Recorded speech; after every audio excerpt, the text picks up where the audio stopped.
الحمدللہ رب العالمین والصلاة والسلام علی رسول الکریم۔ محترم مولانا سید جلال الدین اونوی صاحب،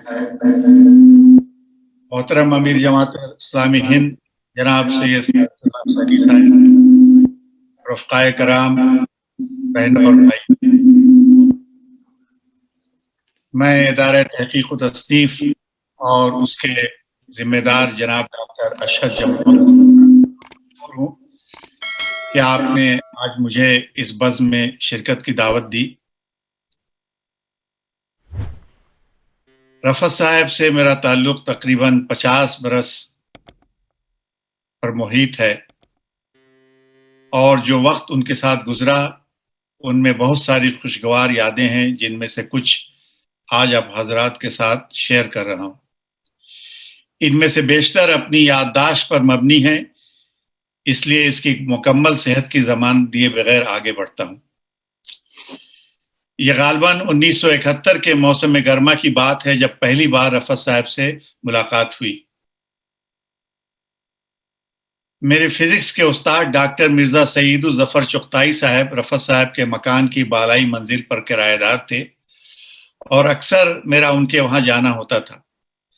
ایک دن واپسی پر اپنے مکان کے باہری دروازے پر رفعت صاحب نے اپنی مخصوص مسکراہٹ کے ساتھ مجھے سلام کیا اور کہنے لگے، ان دنوں میں مولانا مودودی کی کتابوں کا مطالعہ کر رہا ہوں، کیا آپ سے کچھ امور پر بات چیت ہو سکتی ہے؟ اس وقت تو مجھ کو جلدی تھی، اس لیے اسلامک لائبریری شمشاد مارکیٹ میں عصر بعد ان کو بلا لیا۔ تفصیل سے بات چیت ہوئی اور میں ان کے مطالعے کی گہرائی سے متاثر ہوتا چلا گیا۔ پھر تو یہ تقریباً روزانہ کا معمول بن گیا، اور وہ ہفتہ وار اجتماعات میں بھی پابندی سے شرکت کرنے لگے، اور کچھ ہی دنوں میں ایسا لگا کہ وہ ہمارے کارواں کے اہم رکن بن گئے ہیں۔ انہی دنوں یو پی میں مرحوم ڈاکٹر عرفان احمد خان صاحب کی سرپرستی اور نگرانی میں طلبہ کی تنظیمیں مختلف شہروں میں قائم ہو رہی تھیں۔ نیز ہم لوگوں نے ملک گیر سطح پر بھی طلبہ تحریک کے قیام کے لیے کوششوں کا آغاز کر دیا تھا۔ رفعت صاحب ہمارے کام میں شانہ بشانہ شامل رہے۔ 23 تا 25 نومبر 1973 اسٹوڈنٹ اسلامک آرگنائزیشن علی گڑھ کے سالانہ اجلاس کے موقع پر ملک بھر سے تقریباً 20 طلبہ تنظیموں کے نمائندے بھی شریک ہوئے۔ رفعت صاحب نے ایک نشست کے کنوینر کی حیثیت سے بہت جامع انداز سے طلبہ تحریک کی اہمیت بیان کی، اور مرحوم ڈاکٹر فضل الرحمان فریدی صاحب کو تحریک اسلامی موجودہ ہندوستان میں کے عنوان پر تقریر کی دعوت دی۔ اس کانفرنس کا اختتام ایک ادبی نشست پہ ہوا، جس میں رفعت صاحب نے 2 مختصر، جامع اور بہترین افسانے پیش کیے، جس سے ان کے اعلیٰ ادبی ذوق کا بھی پتہ چلا۔ ان کے ساتھ میرا پہلا تحریکی سفر وجے واڑہ کا تھا، جب ہم دونوں مسلم اسٹوڈنٹ آرگنائزیشن کی دعوت پر اس کے اجتماع میں شرکت کے لیے 11 جولائی سن 1974 وجے واڑہ پہنچے، اور 13 جولائی تک وہیں قیام پذیر رہے۔ اس سفر میں ان سے تحریک، ملک، ملت، ادب اور فزکس کے موضوعات پر سیر حاصل گفتگو ہوئی۔ رفعت صاحب ہر معاملے میں اپنے موقف کو مدلل طور سے رکھتے رہے، مگر اختلافی امور کو اپنی مسکراہٹ کے ذریعے آگے بڑھا دیتے۔ ان کے ساتھ بہت ساری باتوں پہ اختلاف کے باوجود کبھی مباحثے کی نوبت نہیں آئی۔ وہ میری بات غور سے سن لیتے، اور میں ان کی بات، اور آئندہ غور و فکر کے وعدے کر کے ہم آگے بڑھ جاتے۔ 25 جون 1975 آزاد ہندوستان کی تاریخ میں ایک سیاہ ترین دن تھا، جب اندرا گاندھی نے پورے ملک میں ایمرجنسی نافذ کر دی، اور تحریک اسلامی کے بیشتر قائدین اور کارکنان گرفتار ہو کر داخل زندہ ہوئے۔ رفعت صاحب اس وقت IIT کانپور میں PhD کر رہے تھے۔ انہیں وہیں سے گرفتار کیا گیا اور وہ علی گڑھ جیل لائے گئے۔ چند ماہ بعد جب وہ رہا ہو کر باہر آئے تو میں ان کے گھر ملنے گیا اور کہا کہ ہمیں اس وقت پورے ملک میں دورے کرنے ہیں، تاکہ ہم تحریکی رفقا جو جیلوں میں ہیں ان کے اہل خانہ کے حالات سے واقف ہو سکیں۔ جس حد تک ممکن ہو وسائل فراہم کر کے ان کی مدد کریں اور ساتھ ہی طلبہ اور نوجوانوں کو بھی خاموشی سے منظم کریں۔ رفعت صاحب اس کے لیے فوری طور سے تیار ہو گئے۔ چنانچہ اگلے 8 مہینوں میں ہم نے شمال و جنوب اور مشرق و مغرب کی بیشتر ریاستوں کے دورے کیے۔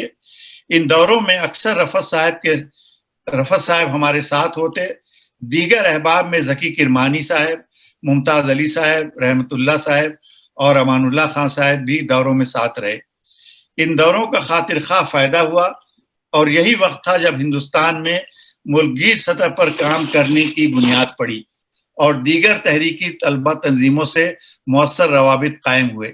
ان دوروں کے وقت ہم تنظیم کے خد و خال، اس راہ میں حائل داخلی اور خارجی رکاوٹیں اور انسانی اور مالی وسائل کی فراہمی سے لے کر طلبہ اور نوجوانوں کی تربیت، وسیع تر تحریک سے طلبہ تنظیم کے تعلق جیسے تمام موضوعات پر سیر حاصل گفتگو کرتے رہے۔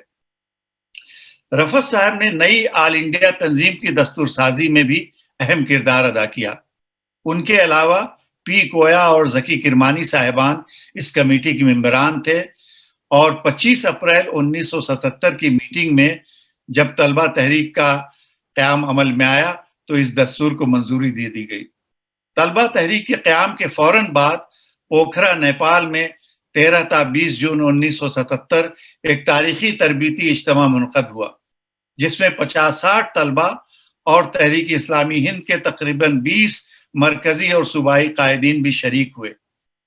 اس اجتماع میں رفعت صاحب نے ہندوستان میں طلبہ کی کمیونسٹ تنظیموں کا مفصل تجزیاتی مقالہ پیش کیا جو ان کی خودآگاہ صلاحیت، فکر کی گہرائی اور آرگنائز اسسمنٹ کی قوت کا مظہر تھا۔ رفعت صاحب کو طلبہ تحریک کی پہلی کل ہند کانفرنس منعقدہ 21 تا 23 اپریل بمقام علی گڑھ میں اگلے 2 برسوں کے لیے کل ہند صدر منتخب کیا گیا۔ اس دور صدارت میں چونکہ وہ IIT کانپور میں PhD کی تکمیل کر رہے تھے، اس لیے سیکریٹری جنرل برادر ممتاز علی صاحب کارگزار صدر کی حیثیت سے بھی مرکزی آفس کی ذمہ داریاں ادا کرتے رہے۔ اس دوران اکثر میرا کانپور جانا ہوا اور رفعت صاحب کے کمرے پر ہی قیام ہوتا تھا۔ دوران گفتگو تنظیمی امور کے علاوہ ملکی صورتحال، تحریک اسلامی کے تقاضے اور دیگر موضوعات پر کھل کر بات چیت ہوتی تھی۔ کبھی کبھی باتوں میں اختلاف بھی ہوتا تھا لیکن خلوص و محبت کی فضا کبھی کم نہ ہونے پائی۔ جب بھی وہ محسوس کرتے کہ ماحول بوجھل ہو رہا ہے تو موقع کی مناسبت سے کوئی اچھا سا شعر پڑھ کر محفل کو لالازار بنا دیتے تھے۔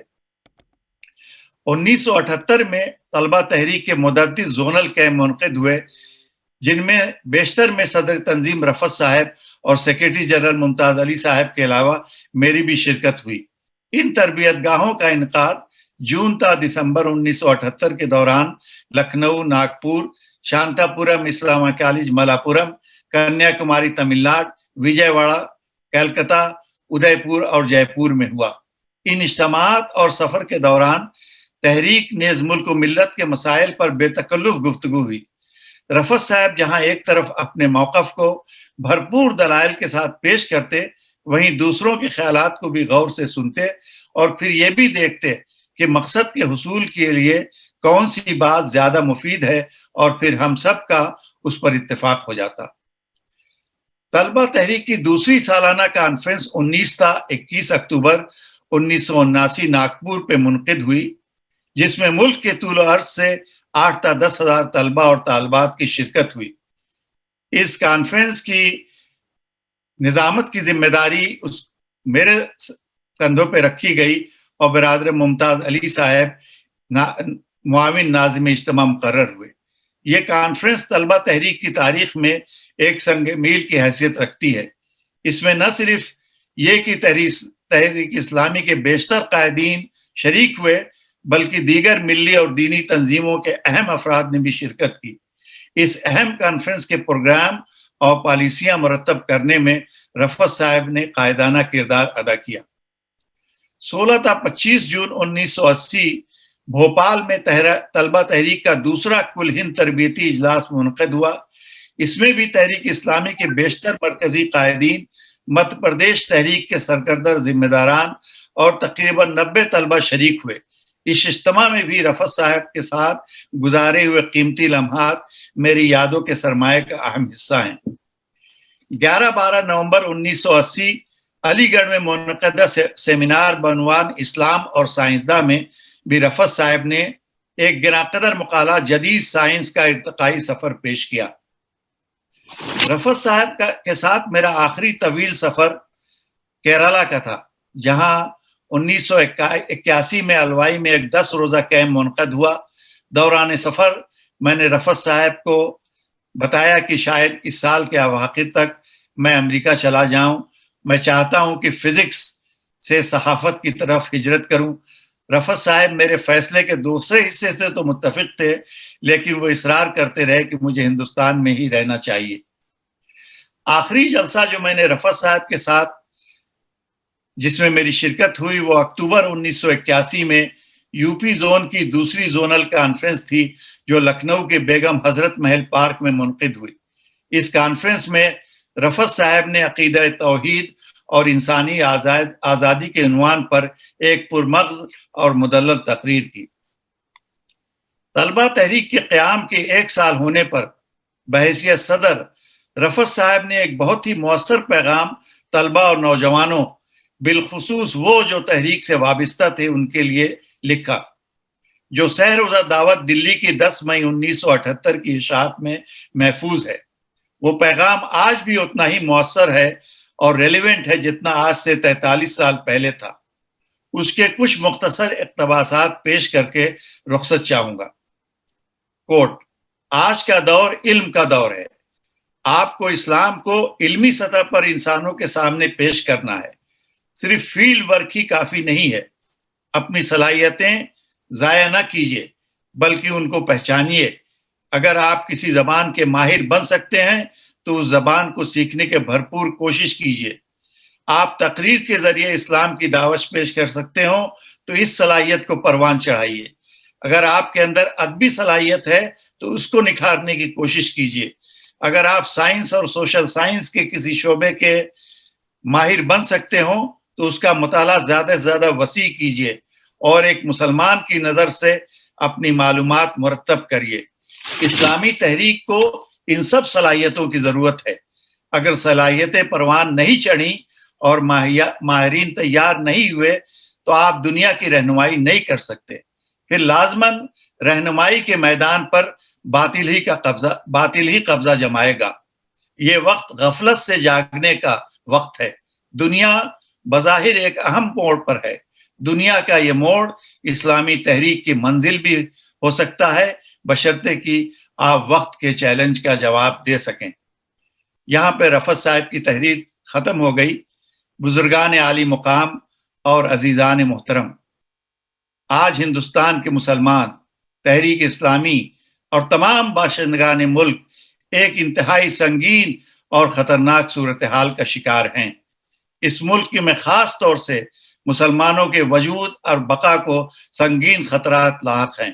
اپنے عزیز دوست ڈاکٹر محمد رفعت صاحب کی یاد تازہ کرتے ہوئے میں کہنا چاہتا ہوں کہ وہ تو اپنے رفیق اعلیٰ کے پاس پہنچ گئے، لیکن ان کی باتوں کی بازگشت آج بھی ہمارے ذہنوں میں گونج رہی ہے۔ یہ ہم کو آگے بڑھنے کی دعوت دیتی ہے۔ تحریک کا سفر دائروں میں نہیں بلکہ منزل کی جانب پیش قدمی کا سفر ہے۔ میری خاکسارانہ رائے ہے کہ تحریک کے بزرگوں اور نوجوانوں پر اس وقت بہت بڑی ذمہ داری آن پڑی ہے کہ وہ کیسے ملت اسلامیہ ہند اور پورے ملک کو ان سنگین خطرات کے دلدل سے نکالیں اور اللہ کی بندگی کے راستے پر ڈالیں، اور قرآن کریم اور نبی اکرم صلی اللہ علیہ وسلم کی حیات طیبہ سے رہنمائی حاصل کرتے ہوئے غیر معمولی حالات اور غیر معمولی سوچ اور غیر معمولی اقدامات کے ذریعے اس ملت اور ملک کو ان خطرناک حالات سے نکالیں۔ مجھے امید ہے کہ آپ رفعت صاحب کی یاد کو ایک رسم سے آگے بڑھا کر آج کے ہندوستان کے چیلنجز کے حل ڈھونڈنے اور فعالیت کے ساتھ مسلمانان ہند کی رہنمائی اور قیادت کا فریضہ انجام دیں گے۔ اللہ تعالیٰ سے دعا ہے کہ رفعت صاحب کو جنت الفردوس میں اعلیٰ ترین مقام عطا فرمائے اور ان کے پسماندگان کو صبر جمیل کی دولت سے نوازے. وآخر دعوانا ان الحمدللہ رب العالمین. عزیزان گرامی، اس وقت یہاں شکاگو میں تقریباً 11:40 ہو چکے ہیں رات کے. اگرچہ میری خواہش تو یہ ہے کہ میں اور رفقا کی باتیں سنتا، لیکن غالباً تھوڑی دیر بعد میں آپ سے رخصت ہوں گا، اور مجھے امید ہے کہ چونکہ یہ تمام چیزیں یوٹیوب پر ٹیپ موجود ہوں گی، اور جیسا کہ ڈاکٹر ارشد جمال ندوی صاحب نے بتایا کہ ادارہ اس کو کتابی شکل میں بھی شائع کرے گا، تو مجھے بعد میں آپ کے اقتباسات سے مستفید ہونے کا موقع ملے گا. میں پھر آخر میں ادارہ تحقیق تصنیف اور عزیزم ڈاکٹر ارشد جمال ندوی کا مشکور ہوں کہ آپ نے مجھے موقع دیا کہ آج اپنے ایک دیرینہ رفیق جو آج ہم میں نہیں ہے اس کی یاد کو تازہ کرتا چلوں. شکریہ.